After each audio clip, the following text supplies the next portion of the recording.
This week on the Analog Circle podcast, Kojima talks about whether he is working on the rumored Metal Gear Solid and PT games. We get a small piece, just a morsel of new news about Halo Infinite. Neil Druckmann clears up the spoiled ending of The Last of Us Part 2. EA reschedules their EA Play Live event, and Cyberpunk 2077 is getting delayed on Google Stadia. All of these stories can be found here and a whole lot more in episode 131. I am your host, Kiaun Mitchell, and first off, I want to say welcome to the show. Oh, we're going to have a good time this week. I'm very excited to be here to talk about the thing that we love, one of our most passionate hobbies, gaming. Now, before we get into the gaming news and of course, the feedback section, because that is my favorite, if you guys want to check out some previously recorded episodes of the podcast, it is over on Google Stadia, god dog. It's over on Google Play. You can find it on iHeartRadio, find it over on Stitcher. You can find it over on, SoundCloud, or wherever the heck. Just type it into Google, the Analog Circle Podcast, and enjoy yourself. Now, guys, without further ado, I want to go ahead and get into, and I said it, and I'm going to say it again, my favorite section of the podcast, and it is, of course, the feedback section. Now, if you, the listener, I'm talking to you right now. Yes, you driving in the car, you sitting in your home, enjoying a meal, I'm talking to you. If you want to be a part of this section of the podcast, you can do it two different ways. You can either call in at 443-216-9934 and let your voice be heard, or you can email the show, and the email address is, of course, the Analog Circle Podcast at gmail.com. So we're gonna get this week's feedback section started off with my guy, very, very good friend of the show, Mr. Free Fly Ferret Fly Brother Fly. Now, the title of his email is Clocked Out. He says, my brother, as he does every week, and I love it. He says, my brother, while I was most definitely disappointed that Sony canceled their show, I don't think they really had a choice. They would have been put to the fire by the internet. Personally, I don't like to mix politics in with gaming, so I'll stop there. I hear you, brother. He says, personally, he says, I am leaning towards the side of Sony, that Sony will have lots to show and surprise everyone. I hope so. We could really use some good news in this year of bad. Keep up the good work and stay safe on the road. Free Fly Ferret, I want to say thank you so much for this email. I truly appreciate it, brother. And I got to tell you something. That Sony show, I was so hyped up. I was so ready. Oh, brother, I was ready. When they said that they were postponing it, I'm going to tell you, Free Fly Ferret, brother, I was severely hurt. I was upset because to me, nobody during the whole lead up to the PlayStation 5's, was supposed to be a reveal event or whatever they were going to talk about. Nobody was saying, I think it's the wrong time. I don't think Sony should really do this. I think they should postpone it. I didn't hear that from anyone. It wasn't until Sony came out, they made the announcement, then all of a sudden everybody's like, oh, yeah, applause, Sony, yes, good move. I'm saying to myself, nope, I disagree. I think similar to what you just said, Free Fly Ferret, during these times where things are just rough, I mean, it's just so much going on, so much negativity, I think we could have benefited from some good PlayStation News. Some people can say that's selfish. Oh, well, you're entitled to say that. But I truly thought that it could have made a difference. It could have taken our mind away from all of the BS that's going on in the world. I mean, so many things that are happening that really just tear down your spirits. It would have been nice for me. So I still stand by what I said. I don't see why they canceled it. I mean, I understand the reasoning behind it, but I'm not fooled. It was just for PR. Positive PR. That's it. Sony don't care. They don't. So I still stand by what I said. But anyway, like you said, Free Fly Ferret, we're gonna go ahead and get off of this subject. But always, I'm telling you, brother, it's always a pleasure to hear from you, brother. Thank you so much for writing in. I can't thank you enough, brother. So please keep the emails coming in, man. Thank you so much again. Now, I want to go ahead and get into the voicemail here in the feedback section, and that is, of course, no other than my man, my dude, my guy, Mr. Vaughn. So without further ado, you know how we do this. Every time you call in, brother, you go ahead and take the floor. The floor is yours. What's going on, Kiaun? It's Vaughn. Hope you're having a great weekend. I'm leaving this on the weekend. Right now I'm in the middle of jumping into some arcade game playing in my little arcade here. And I always jump on that when I want to get away from the reality of life and all the crap that's going on right now. So hope you are doing something to kind of get your mind off things. And I'm going to go ahead and jump into my questions, man. I got two questions. One, speaking of arcades, what was the last great arcade memory that you have? Or what was your, if that's not good, a good one, how about the best experience you had in the arcade, in an actual arcade? For me, me and my wife, when we first got married, we were at the movie theaters, and I saw this crowd of people around this machine, didn't know what was going on. It was kind of crazy to me. Went over, kind of peeked my head through the crowd, and I see these two human figures, and one looked like a ninja. One was this dude, just a dude in shorts or whatever, with martial arts fighting. And then I see this dude pull off this fatality and pull the other dude's head off with his spine attached. I was hooked. Of course, that was Mortal Kombat, and I was hooked. And it was like a line of or a circle of people, probably about 10, 15 deep. I was hooked from that point on. That was Mortal Kombat. Never looked back. Collected everything Mortal Kombat since. All right, what about you? Okay, my second question is, this new console generation going forward, would you prefer the current trend that looks like we're going to be continuing on with remakes and reboots, or would you rather have backwards compatibility with enhanced graphics and sound and all the stuff that comes with that? All right, that's it for me. I'm out. Can't wait to hear the show. Peace. My man Vaughn, shout out to you, brother. Such a excellent voicemail, brother. You're always bringing these questions to the table, and I love it. Very good questions this week. I mean, you hit me with the bonus, brother. You gave me two this week. So let me tell you. The arcade scene. Oh my gosh, man. I haven't thought of the arcades in a little bit of time. It's been a couple months since I've really thought about the arcade. Listen, you are not an OG in the game. You are not an original gamer if you did not make your bones in the arcade. It was just an amazing thing, wasn't it, Vaughn? You go in there and it'd be a dimly lit room with nothing but the flickering of the screens throughout the whole place, just different new arcade games coming in, old and new. It was just such an amazing time in gaming. Back then, it was no parity. You had the arcade version and you had the home version. Usually the home version was about 2, maybe 3 steps below what the arcade version was. Anybody remember Double Dragon? I think I talked about this on the Nintendo, and then you saw it in the arcade. You're like, that ain't even the same game.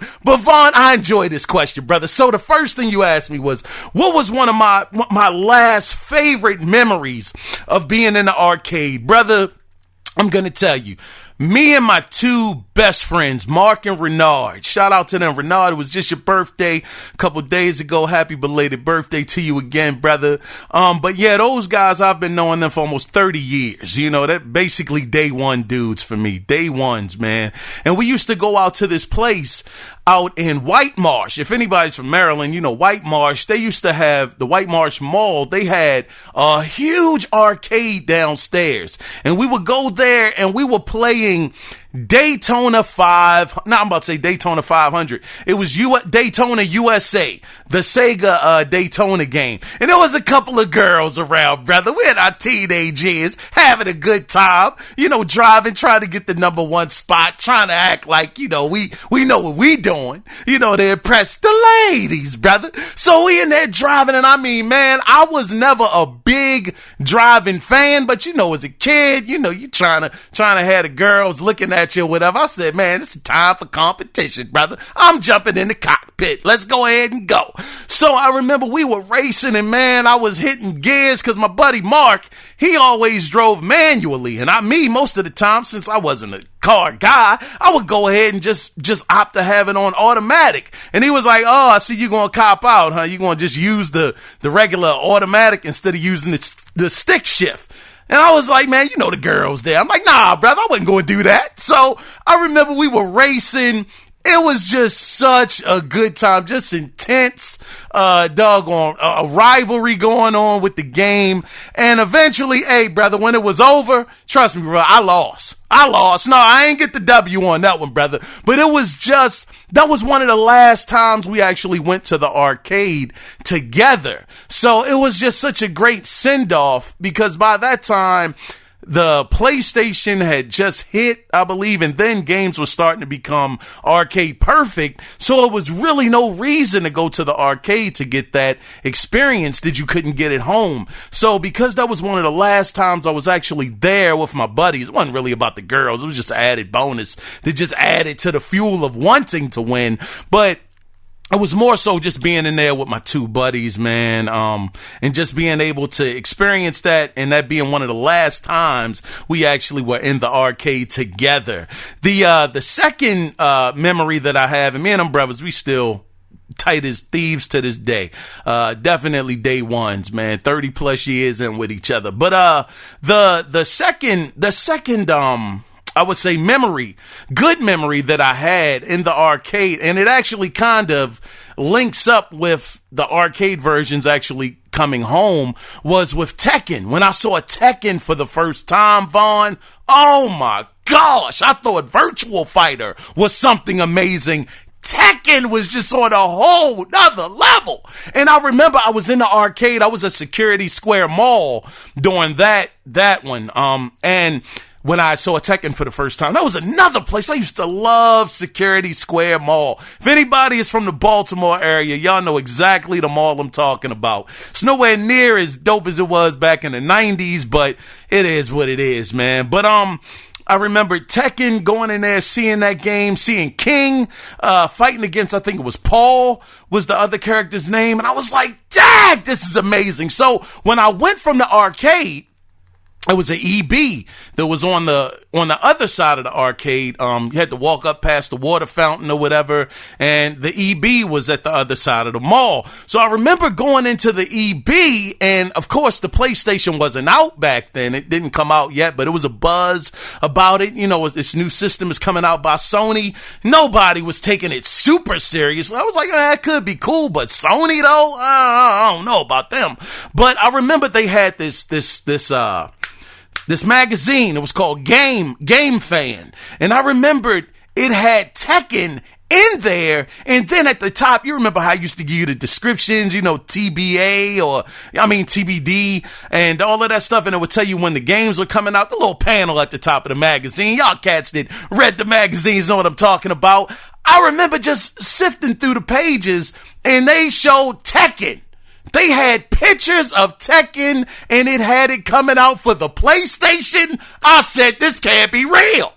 This cannot be real. This looks exactly like the arcade version I just saw. I remember I said, you know what? I'm buying this magazine. I'm buying it.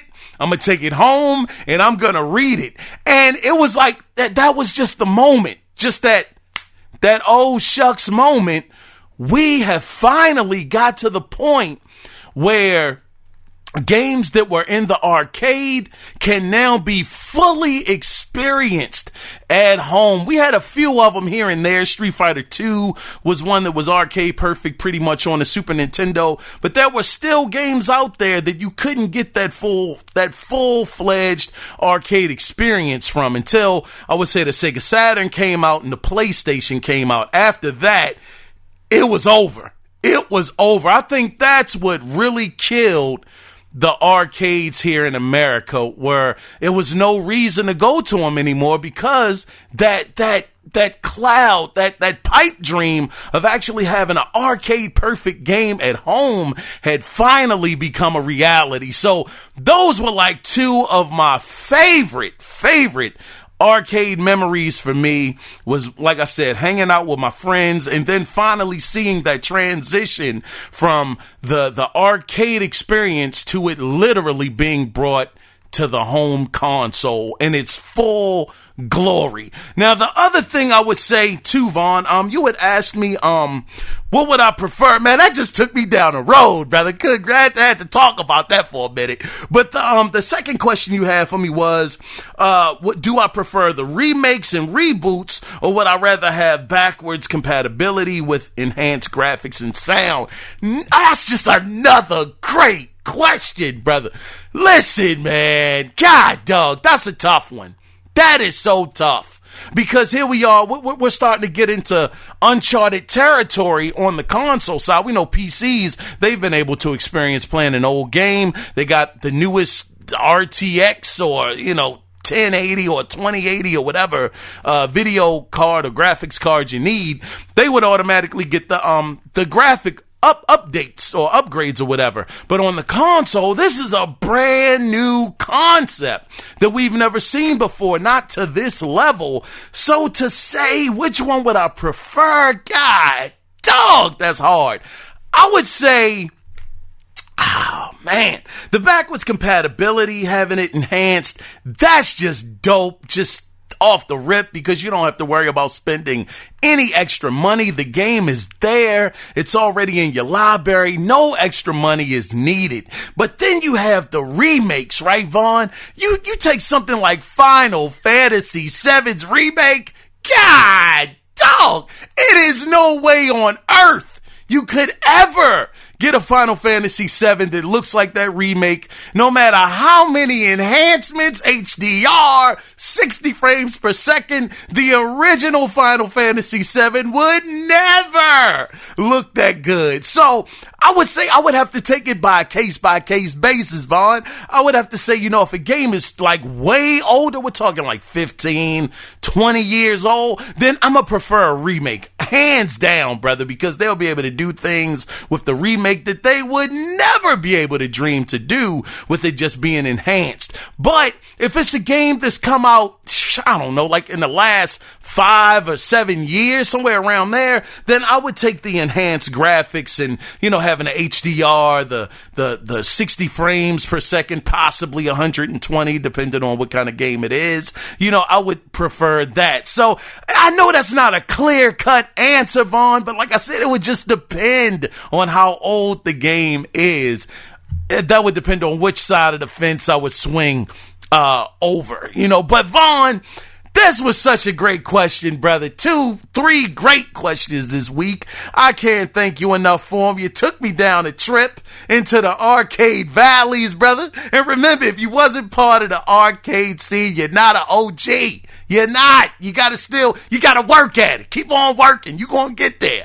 But man, this is just great, Vaughn. Hey man, thank you so much for I'm about to say writing, and God dang it, for sending the voicemail in and just making it just such a fun voicemail. I truly appreciate it, brother. Please keep them coming, and thank you again so much, brother.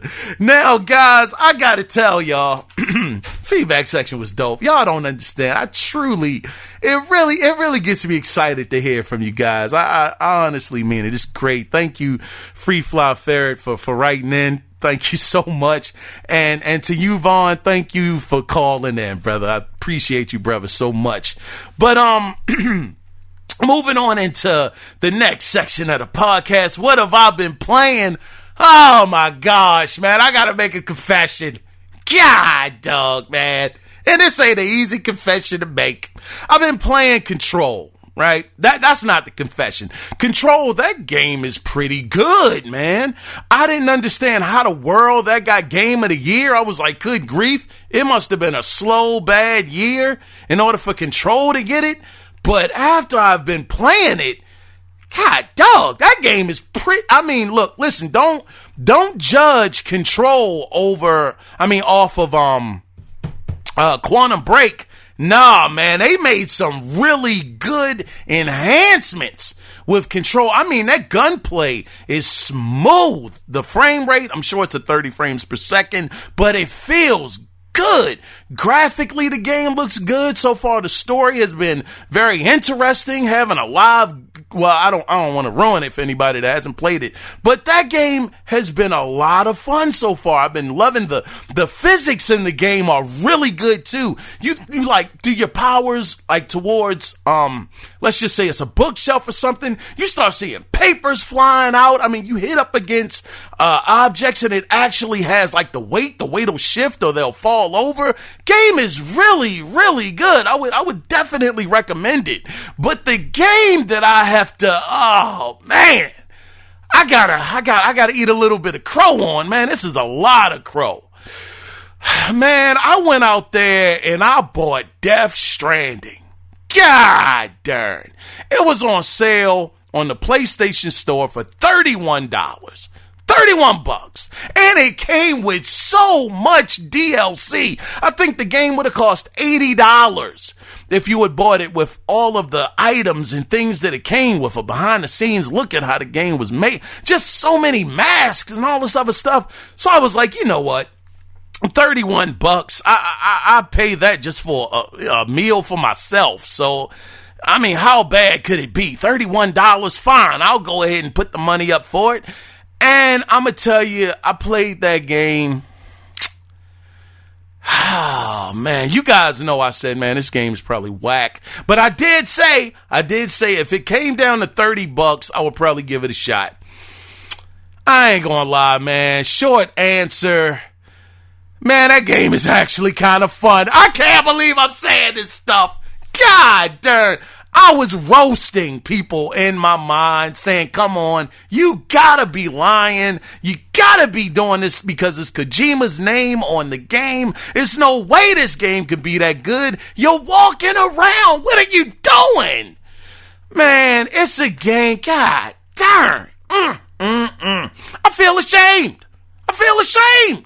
That a game that, listen, it's just not your ordinary kind of game. It's so hard to explain the concept to make a person even want to give it a chance. Because at the end of the day, yes, you are delivering packages. You are the postman for the most part in an apocalyptic world or setting or whatever. The game has some weird quirks to it. It's that Kojima stuff going on in it.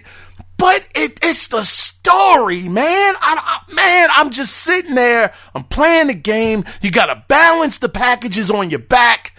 And I'm talking like 4 hours later.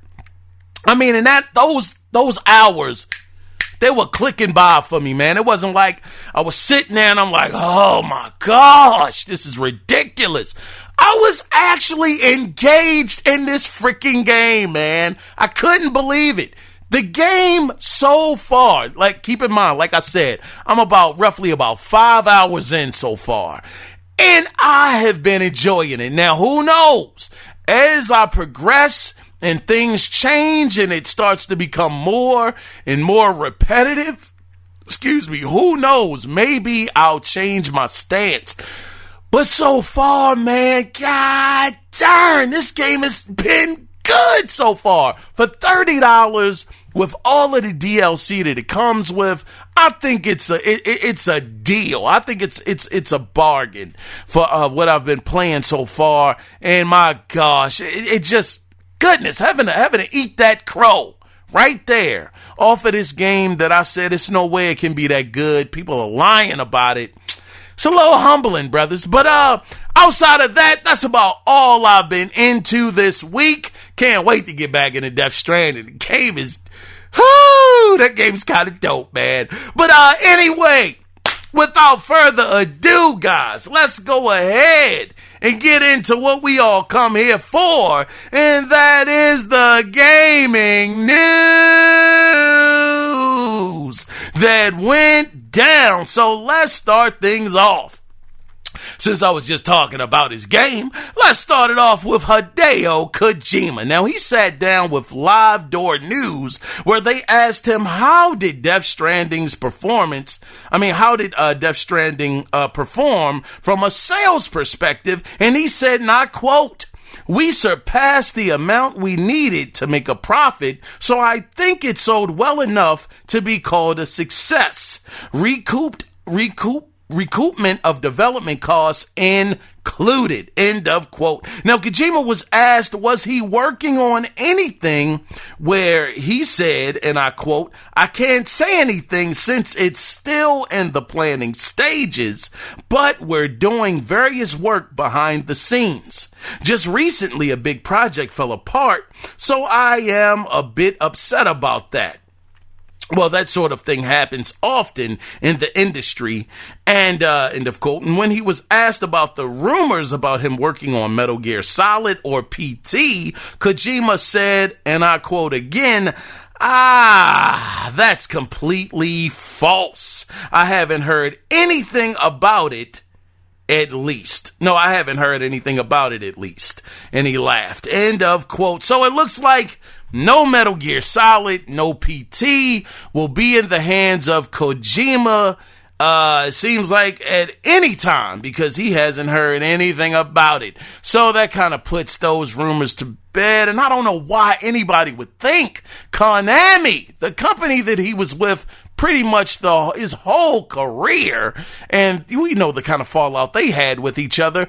I don't know why people would ever think that they would say, you know what, Kojima, we're going to have you work on a game that you worked on for many years, but we had a falling out, and all of a sudden we're going to get back together. The heck out of here. It ain't going to happen. But I thought it was cool to hear that Death Stranding, it did actually, it performed pretty good as far as sales-wise, because we had heard that game flopped. It didn't do too well. Who knows? Kojima could be speaking PR speak right here. We don't know. But the other thing I found interesting was he had a project that was in development, and they said, nah, brother, we can't do it. We can't do it. And he said he was upset about it because the whole thing fell apart. So maybe, I don't know. Now, if I hadn't played Death Stranding, at this point in time, I would have said, see that? They knew it was ridiculous. It was a crazy idea. They knew it wasn't going to work.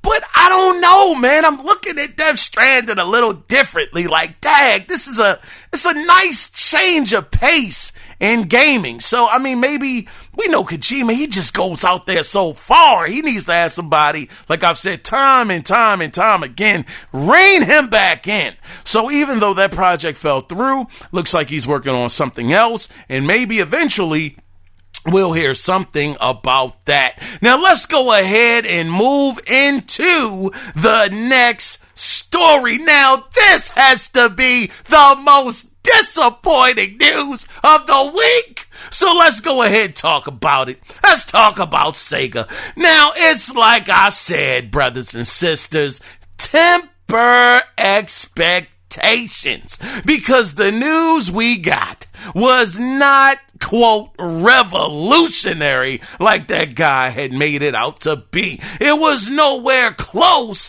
to, quote, riling up the games industry, because we got an announcement that releasing on October 6th, Sega is releasing a Game Gear Micro for $45. Listen, here we go. I ain't going to even harp on it too much. Now, they will come in 4 different colors: red, yellow, black, and blue. And now each color Game Gear will come with 4 games. Now, the black model is going to come with Sonic, Puyo Puyo, Outrun, and Royal Stone. I've heard of maybe 2 out of the 4 of those. The blue one is going to have Sonic and Tails, Gunstar Heroes, God dog, get it together, Kiaun. Sylvan Tail and Baku Baku Animal. I don't even know about most of them. The yellow one has Shining Force 1 and 2, Shining Force Final Conflict, and another version of Puyo Puyo. And the red model comes with Last Bible Special, the OG Shinobi, and Columns. And let me see. Yeah, you know what? Just to add insult to injury, as it stands, you know what? As of this time of the writing, this is only scheduled. This Game Gear Mini is only scheduled to appear in Japan. They don't even know if this is coming stateside. I tell you that, guy. Now, I understand the other part that a lot of people aren't talking about as far as the Sega news goes.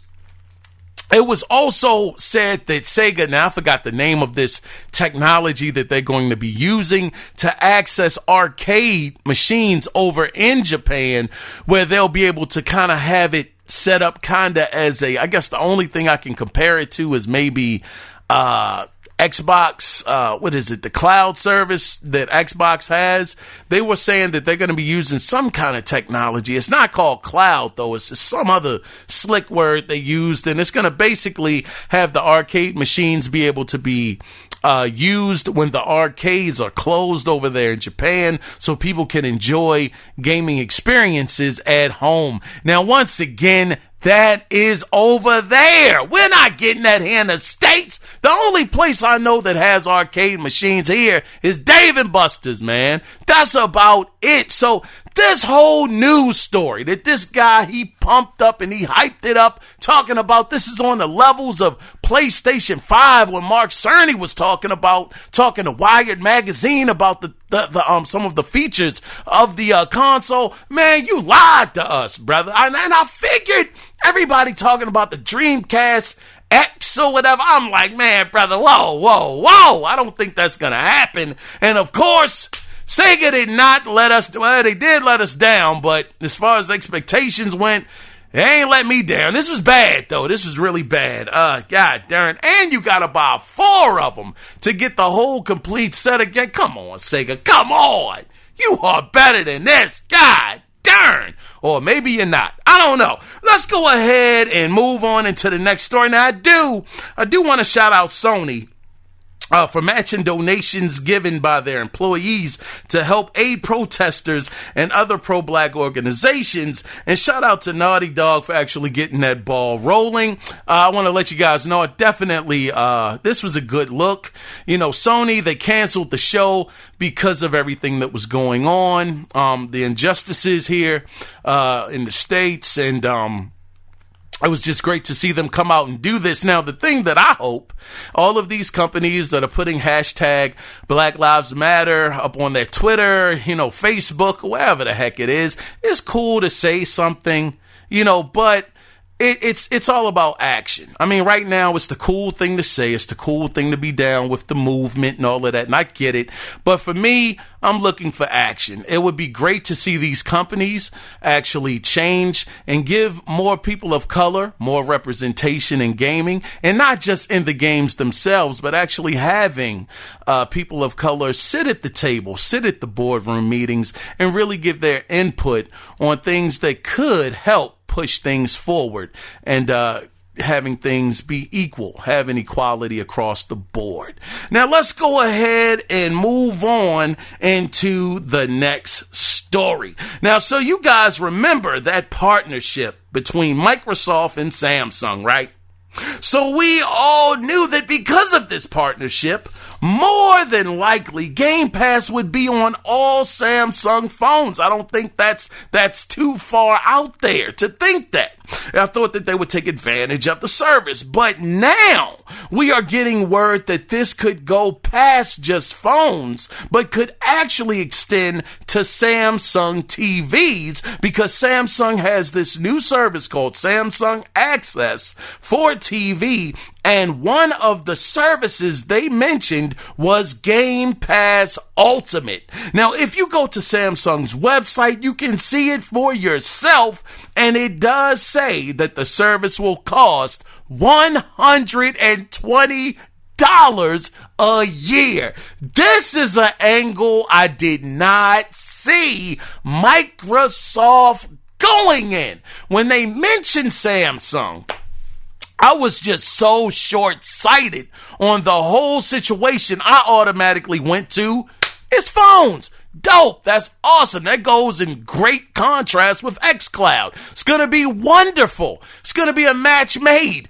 All of a sudden, when I saw this article, I said, oh, shoot. It wasn't even an article. It was just on the website. I said, man, actually extending it to TVs? Wow, how amazing could that be? To actually have it so you don't have to get an Xbox Series X. You don't even need the Xbox One. You have the app on the TV. You get a Bluetooth controller, which the controllers are now Bluetooth. You hook that up, sync that up to the TV, and you're off to the darn races. Is this going to catch on, though? Because we know that PlayStation, they threw their hat in the ring with this many years ago on their TVs, on their Sony Bravia TVs. They tried it, and it didn't go over too well. Now, maybe it could have been one or two different things. The first thing, we know that the Sony Bravia TVs, they are expensive. Not everybody's going out and getting a Sony TV. They're kind of high. And the other thing is, it could have been the lag in it, in the system, or the setup of it. It could have really had some people get pushed away from it. Now, we know Samsung, their TVs are way more affordable. They're actually really good TVs. I have had a few Samsung, not a few. I've only had one. What am I doing? I'm capping. I'm lying. I had one Samsung TV. It was fantastic. I really enjoyed it. Never had any pixel burn-in or anything like that. It's great quality. But I'm thinking now, this different angle of, the Samsung TVs being, like I said, they're very, they're affordable, and the fact that it's possible that it's no lag, that'll be present, that could really be a game changer. Someone that can't afford it, because, man, we going through some hard financial times right now. Somebody that just can't afford a Series X, but they have a Samsung TV. Of course, we all know it has to be a newer model Samsung TV, but they can actually have their kid play these different games that are on the Game Pass, that are, on xCloud. It could be fantastic. It could work out very, very well for Microsoft. But we'll have to see, because Sony, they failed at it, and Microsoft is definitely not immune to failing as well when it comes to this angle. Let's go ahead and move into some Halo Infinite news. So, we have some rumors about the game coming from HD TV Tests. His name is Evil Boris, who says Halo Infinite is not simply going to support HDR, but is doing something special with it. Now, the alleged source also said 343 Industries are going through a, quote, huge effort and expense, end of quote, beyond anything ever seen before. Now, this right here, this continues to feed those rumors of Halo Infinite's budget being, now this is just immense, $500 million. Now, let's just put that alleged budget into perspective, because GTA 5, one of the biggest, best most selling games of all time. It sold an immense amount of copies. It was beautiful when it came out. At the time, it was the highest, the most expensive game made. The budget for GTA 5 was $265 million. And then you have Red Dead Redemption 2 that came out, and that budget was estimated to be $80 to $100 million. So if this Halo Infinite budget is real, you're talking this game cost almost double the cost of GTA 5 and the cost of Red Dead Redemption 2, possibly 5 times the cost of Red Dead Redemption 2, because it said it was between 80 to 100 million for that budget. Now, to put it lightly, it's no way on earth that this game can afford to fail. And if it does, is 343 in trouble of getting shut down? I mean, good grief, we could even go further.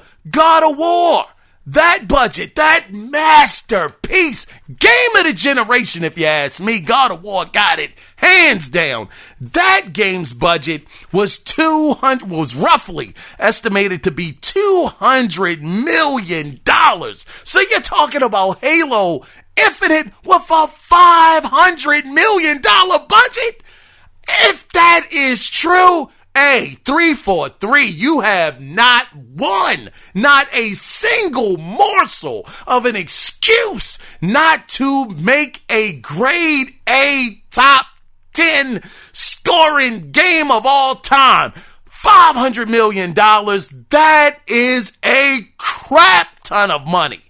I mean, look, if this fails, 343 might go under, brothers. Now, we don't know if this $500 million budget is true, but it seems like many sources, and of course you can't trust every source that's out there, but everybody is pointing to this game having that kind of budget. 343, man, you better give us something absolutely unbelievable. And I understand they were working on what's it, the slip engine or whatever. I mean, I'm sure that cost some money too, but god darn, what a freaking budget. Let's go ahead though and move on into the next story. So with all of this hype around The Last of Us Part 2, a ton of us can't wait to play it on the 19th, but in the midst of us waiting, a lot of people want to know how great the game is going to be. Now, the review embargo, if you were interested, because we all look forward to seeing these big AAA games, how well are they going to score? What is going to be the Metacritic? Some people don't care, and that's cool. Me, I love the Metacritic. I like seeing what the different reviewers are talking about and what they're saying about the game. I go to the people that matter to me, not necessarily Metacritic, but people that I look at where we have similar play styles of, liking similar games, and I look to them to tell me if a game is good or not. But if you guys were wondering when we will finally get these review scores, it is going to be on Friday, June 12th. That is when the review embargo lifts, and it'll lift at 3 a.m. Eastern Standard Time. So my question, this is the question of the week. I know you saw what the question of the week is going to be, but the thing that I want to ask you guys is, how do you think the score is going to go? Is it going to be a 95? Is it going to be a 97? Is it going to be an 80? I mean, where do you think the Metacritic score is going to fall? Feel free to leave your comments at 443-216-9934. But anyway, I want to also let you guys know that Neil Druckmann, he talked to Eurogamer about the alleged spoiled ending of the game, and he said, and I quote, "There are all these theories about what the ending is, but the ending is not out there. You actually don't know how it all comes together End of quote. Now, it was said also to just add a little bit of backstory to this, that the leaks that were out there, it came from an early build of the game. So who knows, by now, things could have changed at the final stages, or Neil Druckmann could be saying this once again, just as PR. Hey, I mean, look, I got to go out here and say something. Nope. It's not the real ending. Nope, you didn't see it. It was lies. So we'll have to see. Nonetheless, like I said, the 12th, the embargo was going to be released, and up, and we'll be able to get a chance to see what the game really was. Me, myself, I'm going to tell you, I said what the game really was. I meant to say what the game scored, what it really scored. But for me, I truly think that The Last of Us Part 2, that last demo that they showed, God dog, I got that game getting at least I'm going to say a 93. I'm going to say, I'm even going to bump it up to I'm going to stay safe. I'm going to stay at a 93. I think it'll get a 93. I was going to say 94. Frick it. I go with a 94. I think the game is going to do absolutely amazing. The game, it just looks great.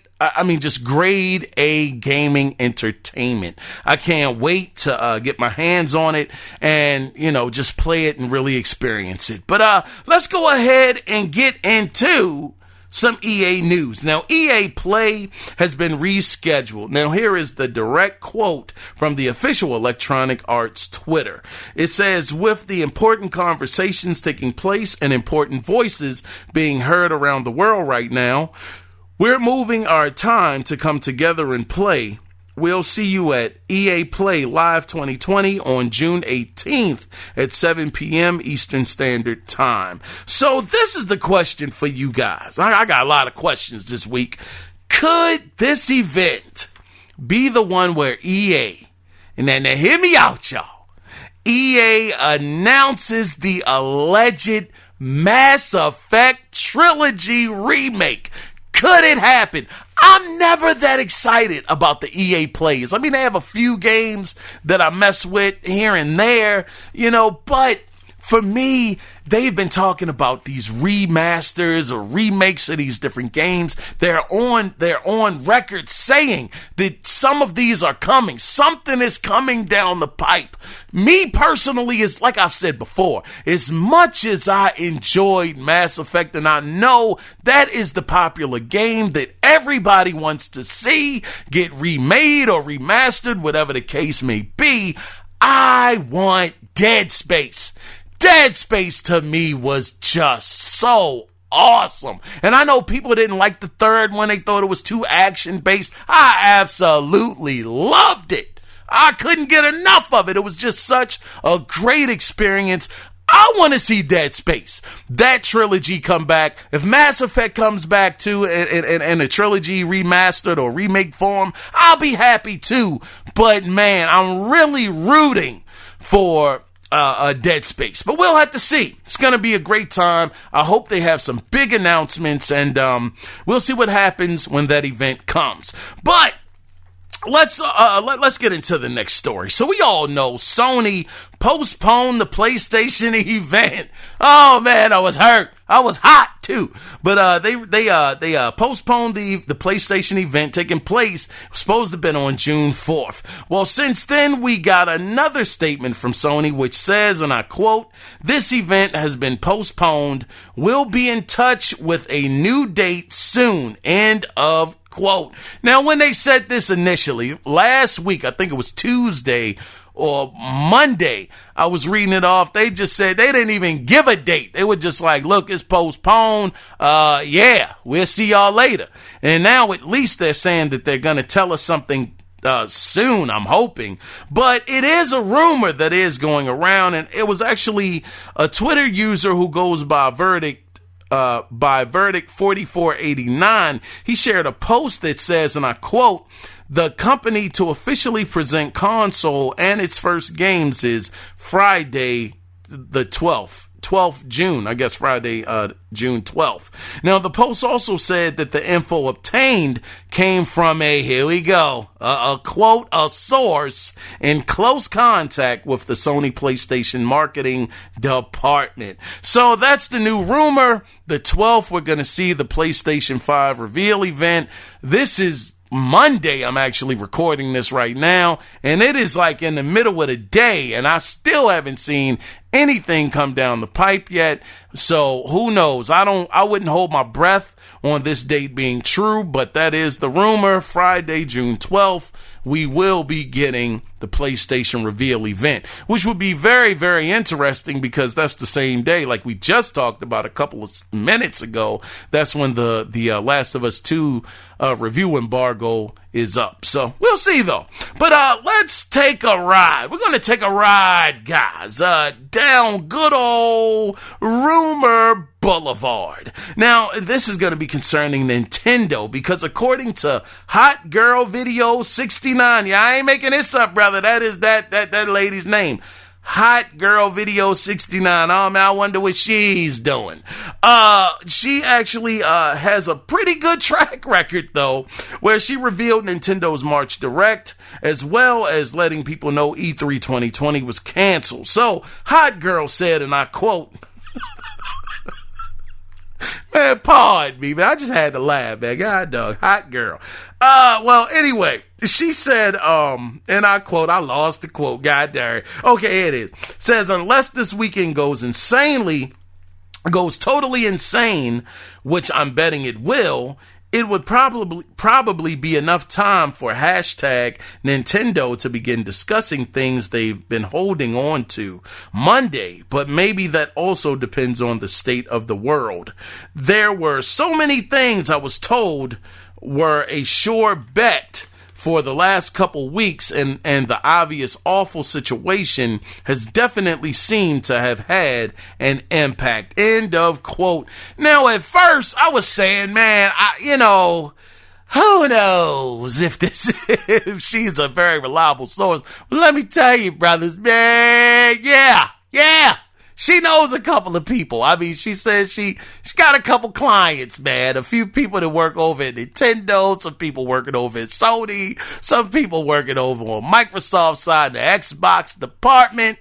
She said she doesn't really have a lot of people at Google, but she has, Stadia, but she has people that work at Google too. So, I mean, look, I've always said, if you want intel, if you want the lowdown on some information, you always send a woman to get it.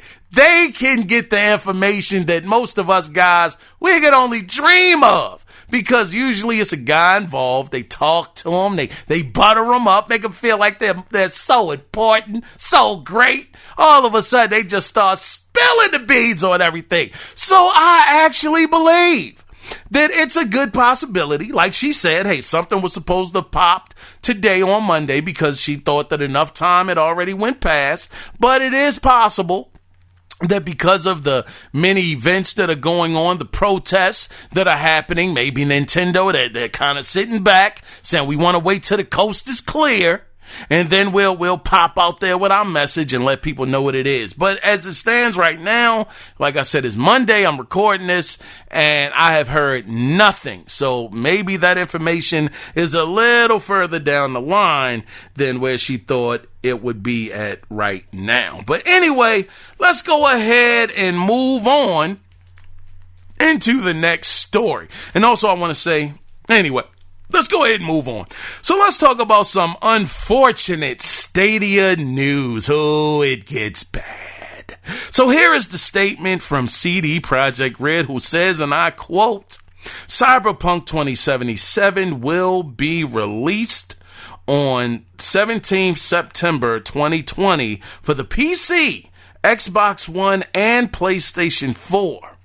By the end of the year, the game will also make its debut on Google Stadia. Further information can be found on the game's official website and on its Facebook and Twitter profiles. End of quote. Oh, yeah. By the way, since we're talking about Cyberpunk 2077, the Night City Wire, that event got moved until June 25th. But here we go again. Good old Stadia. Man, anybody, Stadia can't catch a break, brother. Here you have one of the biggest games of the year coming out on all other platforms on the day that it's supposed to come out. But Stadia, you gotta wait to darn near the end of the year to get your copy your copy on your platform.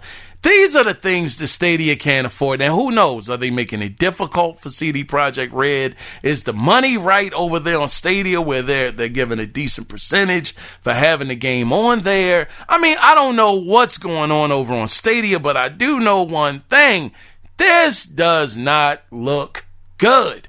So for anybody out there that just has Stadia that was looking forward to Cyberpunk 2077, god dag, you might want to consider a PC, an Xbox One, or a PlayStation 4 because you ain't getting it. God darn it. Let's go. That is terrible, man. Wait a minute. Come on, Stadia. You got to do better than that. Now, who knows? Might not be Stadia's fault. It might be CD Projekt Red, might be just having a difficult time getting it on there. I don't know. But either way, your platform has to be, if it's not an exclusive day and date with everybody else, to keep you in the race. My gosh. Let's go ahead and move back in to some EA news. Now, EA has tweaked the free Madden upgrade on Xbox Series X after getting backlash for the original strict time limit you had to redeem the free upgrade. Now, the new policy will allow you to upgrade the game free up until Madden 22 releases. This is a very, very good move. I'm glad to see that EA, not finally, it wasn't like it took months for this to happen, but they saw that people were upset about it and they said, you know what, fine, we'll go ahead and we'll extend that out until the new Madden comes out. And I think that's the way it should be. I don't see any harm in that happening because we all know that when the Series X comes out, it's going to be a limited amount of people that are going to get their hands on it. We know that the quantities are going to be short and that most people aren't going to get it within that first 2 to 3 months. It's just going to be short on the what is it, man? God dog, I'm all tied up here. Y'all know what I'm saying. The quantities are going to be short. Speaking of short quantities, man, I got to talk about this real quick. Didn't even think about this until this 1 second right now. I tried my best, my very, very best. Oh my gosh, I tried, y'all. I was trying to get the Cyberpunk 2077 Xbox One X, and I was on the website, sold out. Everywhere I looked, that console was gone. I went to Best Buy. Man, I had no idea. I had been trying to pre-order this on BestBuy.com. I don't know. Maybe I did something wrong, but when I went there, it was $299 for the Cyberpunk 2077 themed Xbox One X. An amazing deal. They only made 45,000 of these, and they were gone everywhere. I went to places I don't even shop trying to find it. I went to Newegg.com, and it was gone. I went to, like I said, Best Buy, gone. Walmart, gone. Target, gone. GameStop, gone. Sold out everywhere. Couldn't believe, man, I sat there, I almost shed a tear, brothers. I had been saving up money specifically for the Cyberpunk 2077 console because it's the last, I'm about to say Series X, it's the last X custom console that we are ever going to get. I didn't even want to play it. I just wanted to have it, just to have it as a collector's item. And it was gone. This thing glows up in the dark. Jeez, that was a bad looking console. Bad as in good. That console was so dope. It's one thing, and I've said it before probably 1,000,000 times. I'm probably going to say it another 1,000,000. Xbox, Microsoft, they do some of the best custom consoles ever. And Sony, that's where they get a little shaky on that. They don't do it as good. But man, did any of y'all get the Cyberpunk 2077 bundle? Cause it even came with the free first DLC of the game as well. Oh my gosh, that was such a great deal. $300. They sold 45,000. Now I understand that there was scalpers involved because I went over on eBay. God darn, boy, oh boy, yeah, they price gouging. Jeez, me Christmas. They want like $600-700. I'm like, nah, I can't do it. I'm not gonna do it. I can't. But man, just want to know that any of y'all get that. That bundle that joint was epic. Anyway, let's go ahead and get into the next story. Now, this is actually from IGN. So, right now, as it stands, we don't know. Is this the last story? Yeah, this is the last story right here. Man, we're going to get out of here in a pretty decent time, guys. Now, as it stands right now, we don't know if Lockhart is real or not, because up to this point, Microsoft hasn't given an official announcement about it. But we may have some more evidence of its existence because images from the OS code were tweeted by security researcher Title OS, which included 5 references of the Lockhart code name found within several of Windows System 32 library files, which include the phrase, and I quote, Xbox Lockhart, as well as, and I quote, Xbox Anaconda. Now, we know that Anaconda, that was the code name for Xbox Series X. And, of course, Lockhart is the code name for the alleged Xbox Series S. So right now, I mean, this is more proof that this console exists. Me personally, once again, I'm going to stand on my square. I said it before and I'll say it again. I don't think this console needs to exist, especially if you're talking about the PlayStation 5 and the Series X both coming out at the same price point. What would the purpose of it be? The Lockhart is supposed to be the one that's supposed to undercut the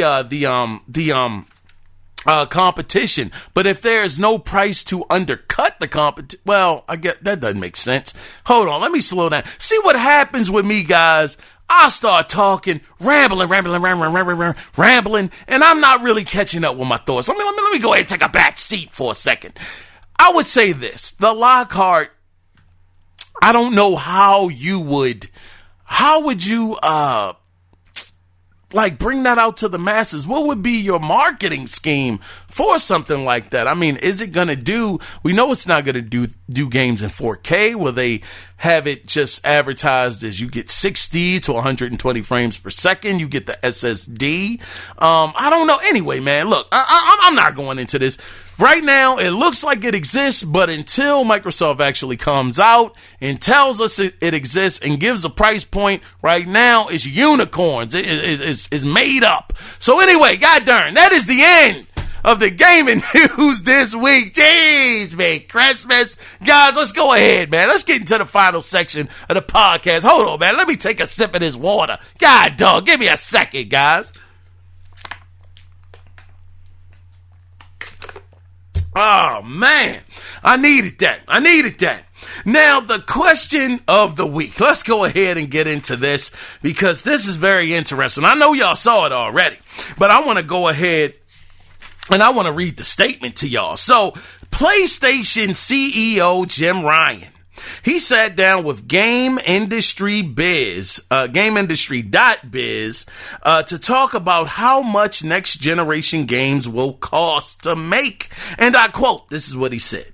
I think to the extent that the technology enables the graphic side of it to become more interesting and lifelike, the games will become slightly more human intensive and capital intensive to produce. End of quote. Now, he also said that he expects to see, quote, an increase in development budgets. Now, this is a bit, I'm not going to say it's a red flag. Oh man, stuff is on fire. Oh no. Wee-oo, nothing like that. But what I did want to ask you guys is this going to affect next generation? I guess the best way to say it is, will next generation game prices increase? Because we know people might forget that back in the beginning of this generation. No. I think it started back in the 360 PlayStation 3 generation. Games used to be, before that generation started, they used to be $50. Then all of a sudden that generation started, and we know that we got the HD graphics and, 720p and all that stuff was brand new back then. And because of that, it did increase game prices by $10. So now in this generation and previous, we were paying $60 instead of the $50. Well, here we go again with Jim Ryan talking about that he's expecting an increase in development budgets. That means more expensive games. Are we about to have to go from $60 to $70? Because it seems like it only makes sense it would probably be another $10 increase. Or are we going to stay at that $60 price point? I tell you, with games having all of this technology in them, HDR, we're talking about this Unreal Engine that's pushing these polygon counts and having all of just so much technology packed into these games. The ray tracing element, that stuff costs money. So once again, I wouldn't be surprised. Man, it would sting a lot. Oh, it would hurt. But I wouldn't be surprised that in next generation, we want all of these bells and whistles and all of this greatness, and it's going to stay the same. I can't see it. I think next generation, we might be getting that $10 increase to $70. I don't want it, but you gotta look at the writing on the wall. This stuff is getting crazy, ridiculous. You heard the budgets that I just read off to y'all for God of War, Red Dead Redemption 2, GTA 5. They are crazy high budgets. We're talking about film budgets, full blockbuster film budgets. So we're talking about taking what we have now and increasing it even more in next generation. Yeah, man, I think we got an increase coming, but I want to hear from you, the listener. Once again, the question this week is, will next generation game prices increase? You can be a part of the show in this section of the podcast next week, like I say all the time, 2 different ways, either by calling in at 443-216-9934 and let your voice be heard. Or you can email the show, and the email address is the Analog Circle Podcast at gmail.com. I was your host, Kiaun Mitchell, and man, oh man, it's always great to hang out with you guys. I always enjoy it, and I look forward to it every week. But don't worry, because we will be back at it again next week. But before we officially get out of here, guys, always remember, it is not about the consoles. It is about the games. So until next week, brothers and sisters, when we do it again, you guys take care. Be safe out there. Bye-bye.